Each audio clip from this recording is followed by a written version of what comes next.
Welcome to the Organized Expat, brought to you by Tytle, the platform for expat taxes.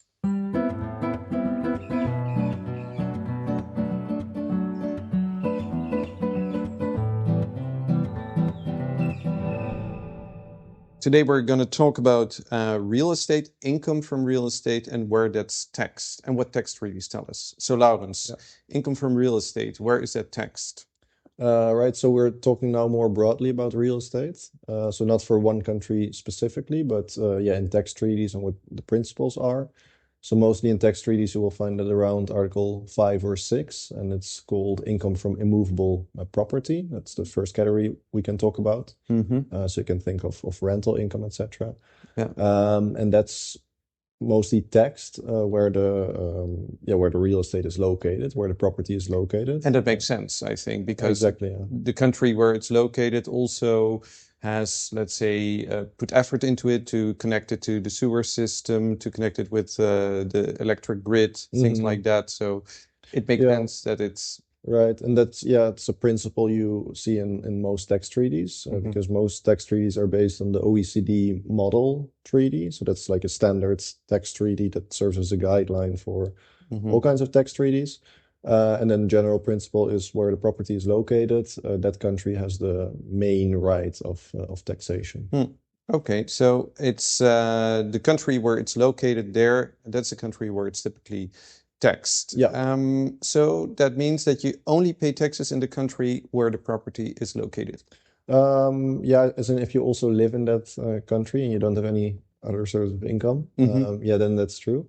But if, for example, you live in Germany and you have property in Portugal, then as a German tax resident, and we've touched upon this a few times in other videos already, as a German tax resident, you file your worldwide income, so also properties abroad, or as a, let's say, a Finnish tax resident or a Slovak tax resident, it's mostly the same. Where you live, you file your worldwide income. So if that property is located in Portugal, you file in both countries. But then the tax treaty comes into play and it says, okay, Portugal in this case, where the property is located, has the main right of taxation. So then there are mechanisms to make sure that you don't pay double taxes. So that can either be through a credit, where you offset the taxes paid in Portugal against the taxes that you would have paid that you would pay in Germany, in my example. Or it can be an exemption. That's also what some countries do. So then it's taxed abroad and they don't really look at it, Okay, so it would be too simple because we often take Portugal and Germany for some reason as examples. But let's say you have real estate in Portugal, then it would be too simple to say that you don't pay any taxes on that in Germany, because it could be that you have to report it and that you're... So you basically look at the tax treaty.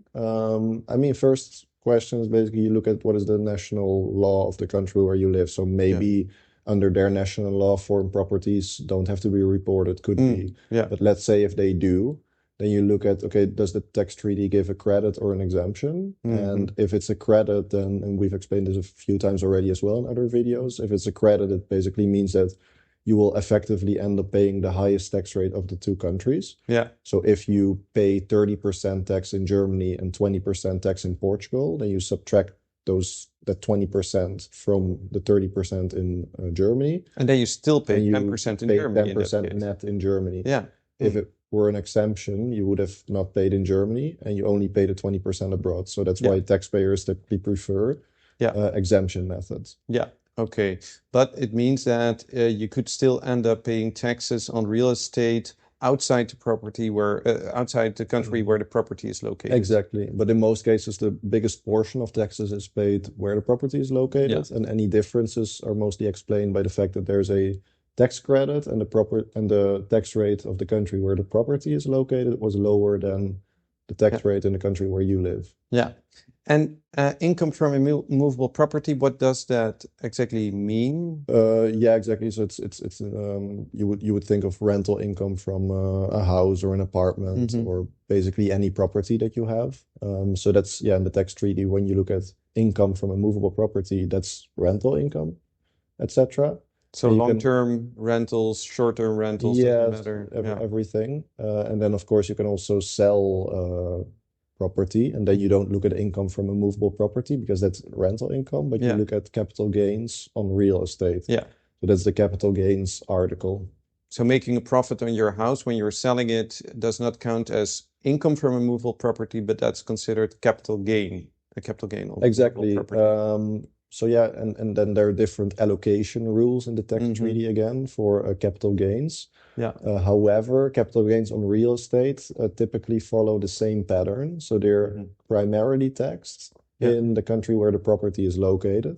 Mhm. And that's different for other types of capital gains. Yeah. So often with capital gains, it's the case that the country where you live has the primary right of taxation. Mm-hmm. It could even be if it's sourced abroad. Yeah. But with real estate, as a rule of thumb, you can just think that where the property is located, that's where you'll end up paying most of your taxes. Okay. So Or all of your taxes. That's also. Yeah. So again, if you have real estate in Portugal and you live in the US or in the Netherlands or in Germany, then probably you will be paying most of your capital gains tax in Portugal and perhaps still a little bit in the country where you live, where you're a tax resident. But the biggest chunk most likely will be paid in Portugal then. Exactly, yeah. Okay. Do you have to report real estate capital gains in your country of residence? I think so, because Yes, otherwise, exactly. yeah, you couldn't. I mean, it's again this principle of your worldwide income. Mm-hmm. And then the first question, of course, is what is in the national law? So it could be indeed that foreign capital gains on real estate. It could be that some country doesn't tax those according to the national law. Yeah. That's possible, of course. Yeah. But as in most countries, just tax the capital gain. Then you look at the tax treaty. The other country has the primary right of taxation. So you make sure that you avoid double taxation. And then the country where the property is not located and where you live, then typically grants the taxation relief in the form of a credit or an exemption. Yeah. And we also have clients who have properties in multiple countries. Sometimes that happens, not very often, but that happens. So what applies then? I mean, basically the same. So each country where the property is located has the primary right of taxation for the property in that country. And then you look at the double taxation agreement rules between the country where you live and the country where that property is located, so individually. So if you live in, what did we say, Germany, I think, and you have properties in Portugal, Spain, and Greece, then you look at the tax treaty between Germany, Portugal, Germany, Spain, Germany, Greece, to see if it's a credit or an exemption. But the primary right of taxation is always in that country where the property is located. Yeah, that's clear. So in that case, you will have to check a few tax treaties. If you don't live in the country where the property is, do I still pay taxes there? I think we covered that one. Yeah, exactly. Because we just talked about that. You just look at where the property physically is, and that's where you pay the taxes. Yeah, exactly. Are there any exceptions or special rules that we have to take into account, consider here? Yeah, so in US tax treaties, we often saw the real estate investment trusts.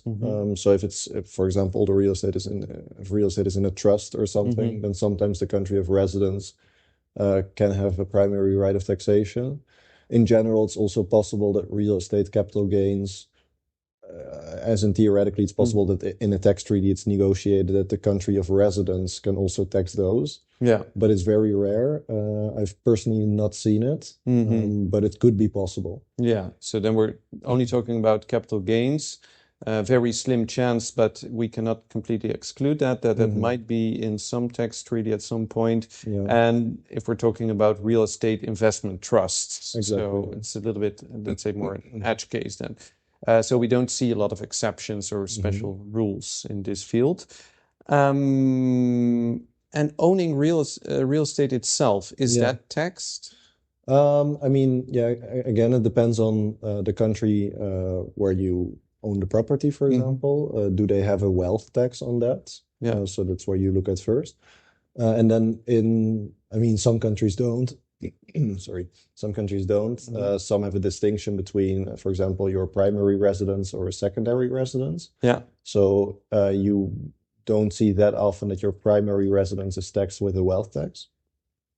Secondary residence could be the case, or if you have multiple properties. Then the tax treaty only rarely allocates some wealth tax rights to some countries, so you don't see that as often. It's out of scope most of the time. Yeah, exactly. And so it's different for all kind of countries. Some countries don't, like Germany, they don't have a wealth tax, but you can have all kinds of property taxes or municipality taxes and everything. So owning the real estate in itself will likely be paired with some kind of taxation. And then you have countries like Spain, where as a non-resident, and if you have an apartment in Spain, for example, you do pay taxes in Model 210. So that's for non-resident property owners. And then they also have a separate wealth tax, for example. So that really depends on the country. And you would have to look at a country's national law. But when you're thinking of buying property, for example, it's definitely something to keep in mind. To look at whether there's a wealth tax, so not just real estate. Not just the taxes on rental income and capital gains, but also definitely the wealth tax. On having the property itself. Yeah, because that's the tax that you're going to pay every year. Yeah, sure. So that's important to have a look at that. Okay, so I think that's very clear. Thanks a lot. And as always, if you need assistance, you can go to Tytle.io, and we're happy to help you, and hope to see you next time. Yep. Bye.